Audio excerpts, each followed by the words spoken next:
নতুন deep clan set up আপনারা এই যে একটা ফাইল ফ্রি ফায়ার এপিকে আর একটা হচ্ছে ডিপ ক্ল্যান লোডার, এই দুইটা ফাইল ডাউনলোড করবেন। ডাউনলোড করা কমপ্লিট হয়ে গেলে আপনার ফোনের জারজিবারটা ওপেন করবেন। দেখেন জারজিবার আমি দেখিয়ে দিচ্ছি, যাদের ফোনে নাই ডাউনলোড করে নেবেন। এই যে জারজিবার, আর জারজিবারটা ডাউনলোড করা হয়ে গেলে ওপেন করবেন। ওপেন করার পরে ফাইলগুলো যে ডাউনলোড করছেন ফ্রি ফায়ার, এই যে ফ্রি ফায়ার আর উপরে লোডার, ফ্রি ফায়ারটা ইনস্টল দিয়ে দিবেন। এটা হচ্ছে এই যে ইনস্টল, এটা ইনস্টল দিয়ে নেবেন। এটা যদি ইনস্টল হয়ে যায়, মানে এটা ইনস্টল হয়ে যাবে, একটু ওয়েট করেন।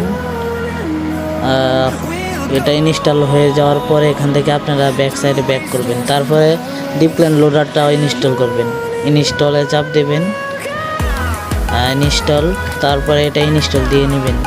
এটা ইনস্টল হওয়ার পরে ওপেন করবেন। ওপেন করার আগে আপনাদের যে আমরা কিটা দেবো ডিপ ক্ল্যান কি, ওইটা মানে কপি করে নেবেন।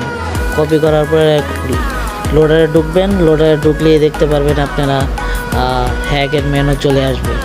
আর ডিপ ক্ল্যান্টের সহজ সেট আপ, এটা অনেকজনে পারে না, তাই এটা করতে হয়, কি বলবো। আচ্ছা, এই যে